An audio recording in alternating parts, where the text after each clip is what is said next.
Michel Hériard, qui est le président de la communauté sud Pays Basque, dont vous faites partie, me dit ne dites jamais petit maire. Donc je modifie un peu mes questions maintenant et je dis le maire d'une petite commune comme Guétari est un président d'une association très importante puisque vous présidez l'association des maires du littoral.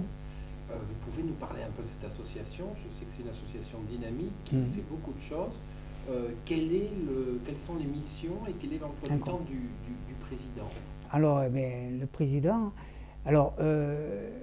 le président, parce que la problématique littorale est énorme. Alors, quand j'ai été élu président en 1995, bon, on avait plusieurs premières années. La première, ça a été en 1997, la falaise en Galice, la falaise d'ordures ménagères qui est partie à la mer. Donc là, qu'est-ce qu'on fait avec ça? J'avais saisi à l'époque le ministre de l'Environnement, qui était Corinne Lepage. Elle m'avait dit, ne vous inquiétez pas, tout est fait en Espagne. L'été, en suivant, on a eu plein de déchets, jamais autant de déchets. Donc ça nous a permis de préparer un dossier important et d'aller voir Dominique Voynet, alors ministre. Avec Michel Alliot-Marie, on a été avec tous les maires de la côte. Nous avons été reçus et nous avons proposé un ramassage en mer expérimental. Donc Dominique Voynet nous a suivis sous réserve que la région et le conseil général nous accompagnaient, ce qui a été fait. Et depuis, eh bien, on a un bateau qui ramasse les déchets en mer. Nous sommes le seul secteur sur le littoral aquitain à le faire. Donc voilà, première démarche, puis après on s'est dit, bon, l'autre souci majeur, c'était la qualité de baignade. Donc on a beaucoup travaillé sur la qualité de baignade, on a saisi naturellement tous les partenaires financiers, la région, le conseil général, l'agence de l'eau. On est arrivé à quelque chose de correct, mais seulement avec des investissements énormes, avec des outils tels que les contrats d'agglomération. Puis pour continuer à communiquer et savoir, à faire une évaluation de tout ce qui a été fait, il y a un défi qualité d'eau de baignade, signé là aussi avec la région, le conseil des élus et le conseil général, et l'agence de l'eau, pour faire une évaluation de tous ces travaux.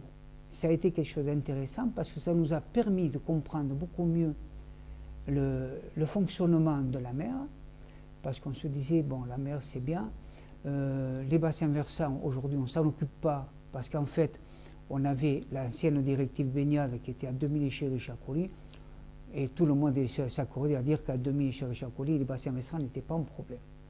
Donc on a pu voir un peu comment tout ça fonctionnait, et en fait, le gros problème qu'on a rencontré, c'est que les bassins versants aujourd'hui polluent. Parce que tout le littoral a fait les travaux nécessaires, c'est-à-dire plus de 150 millions d'euros investis sur le littoral pour la mise aux normes des stations d'épuration. Et maintenant, on a les bassins versants qui nous posent problème.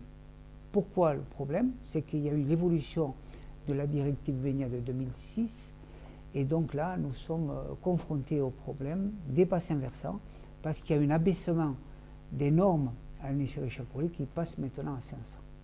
Donc, notre mobilisation pour traiter les bassins versants. Alors, ceci dit, à Guétari, moi, on me dit, quand les oursins reviennent dans une commune du littoral, c'est que l'eau de baignade s'améliore de façon spectaculaire. Ouais.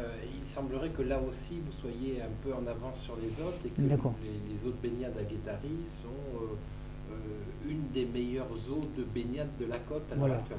Alors, nous avons une petite recette. Voilà, alors la recette, elle est simple. Quand j'ai été élu maire, ben voilà, je me dis, il y a tellement de choses à faire quand on commence, on ne sait pas par où commencer.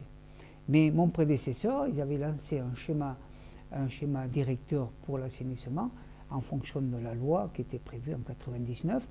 Donc eh bien, je dis, eh bien, on va prendre ce schéma et puis on va aller au bout. Pour moi, c'était une opportunité de m'accrocher. Comme je suis technicien de formation, ben, j'ai pris ce dossier à bras le corps. Effectivement, pendant 10 ans, on a travaillé sur ce dossier. Et en fait, on s'est rencontré avec un problème assez considérable.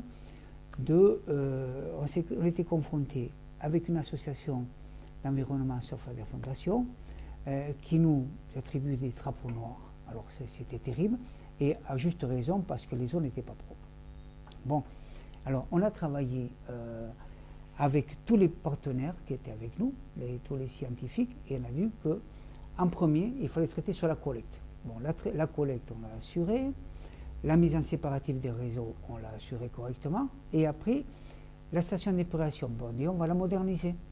Et pour avoir un traitement tertiaire, c'est-à-dire un abattement de la bactérie en sortie, on avait prévu de faire un bassin d'infiltration où les eaux traitées percolaient et il y avait une atténuation énorme de la bactérie. Sauf qu'un jour, la DAS de l'époque, l'ARS aujourd'hui, nous dit que ces systèmes ne sont plus agréés parce qu'ils assassinent les témoins, mais laissent passer les assassins. Alors voilà, cette phrase, qu'est-ce que ça veut dire? Alors, il faut décoder, donc le décodage était simple, c'est-à-dire qu'on sentait très bien le durcissement de la norme et les assassins étaient les Escherichia coli, donc on savait très bien que derrière il y avait des virus et tout. Donc quelle était la solution? C'était de faire un émissaire en mer. Un émissaire en mer, on a dit, bon voyons, on avait fait une étude de courantologie, et en fait il nous fallait un émissaire en mer de 600 mètres de long, donc financièrement impossible. Donc on a dit, bon, plutôt que d'avoir un émissaire aussi long, on s'est rapproché naturellement de tout le monde. Et à Polytech, à Lyon, il y a eu un salon extraordinaire où on découvrait les membranes. Les membranes qu'on utilise surtout en eau potable. Hein. Donc ces membranes, on a dit pourquoi pas. Mais il n'y avait pas beaucoup de recul. Et on a fait une simulation en améliorant l'épuration donc avec ces membranes, et on réduisait la longueur de l'émissaire à 300 mètres.